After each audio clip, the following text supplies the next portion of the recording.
यह भगवान बुद्ध की कहानी हमें यह सीख देती है, यदि हम सही शब्द को सही रूप में नहीं सुनते हैं तो हमारा सही ना सुनना अर्थ का अनर्थ बना देता है।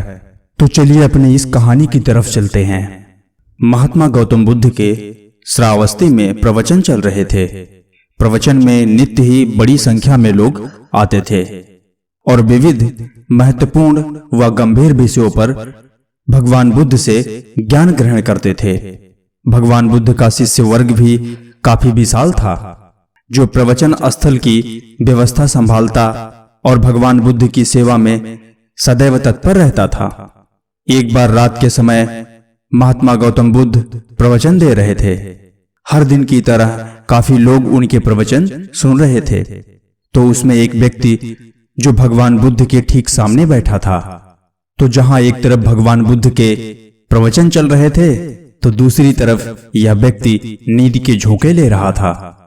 और यह दृश्य भगवान बुद्ध देखते ही जा रहे थे और मन ही मन सोच रहे थे कि यह व्यक्ति चेतन अवस्था में कब आएगा।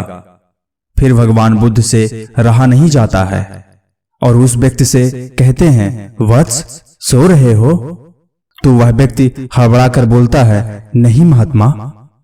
फिर भगवान बुद्ध पुनः प्रवचन प्रारंभ करते हैं और वह व्यक्ति फिर से नींद के झोंके लेने लगता है। भगवान बुद्ध फिर से वही प्रश्न दोहराते हैं, वत्स सो रहे हो? और वह व्यक्ति फिर हड़बड़ाकर कहता है, नहीं महात्मा, कहाँ मैं सो रहा हूँ, मैं तो पूरी चेतन अवस्था में हूँ। भगवान बुद्ध उस व्यक्ति के जवाब सुनकर फिर से अपना ध्यान प्रवचन पर लगा लेते हैं और पूरे प्रवचन के दौरान ऐसा 8-10 बार होता है कि भगवान बुद्ध उससे पूछते हैं कि वत्स तुम सो रहे हो? और उसका जवाब सिर्फ यही होता था, नहीं महात्मा।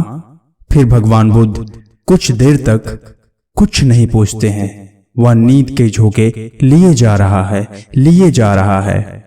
जब कुछ देर बीत जाते हैं फिर भगवान बुद्ध से रहा नहीं जाता है। फिर भगवान बुद्ध उस व्यक्ति से कहते हैं, वत्स जीवित हो? वह व्यक्ति हर बार की ही तरह कहता है, नहीं महात्मा। उस व्यक्ति का यह जवाब सुनकर उपस्थित श्रोताओं में हंसी की लहर दौड़ गई और वह व्यक्ति पूर्ण रूप से चैतन्य अवस्था में आ जाता है। तब भगवान बुद्ध गंभीर होकर बोलते हैं, वत्स निद्रा में तुम्हारे मुख से सही उत्तर मिल ही गया। जो निद्रा में है वह मृतक समान ही होता है। महात्मा बुद्ध श्रोताओं को समझाना चाहते थे कि गुरु से ज्ञान ग्रहण करते वक्त सजग रहना चाहिए, जो अत्यंत आवश्यक है। अचेत रहने की स्थिति में ज्ञान की प्राप्ति पूर्ण रूप से नहीं होती है और जो ज्ञान पूर्ण नहीं होता है उसे हम अधूरा ज्ञान बोलते हैं और आधा अधूरा ज्ञान सदैव खतरनाक साबित होता है।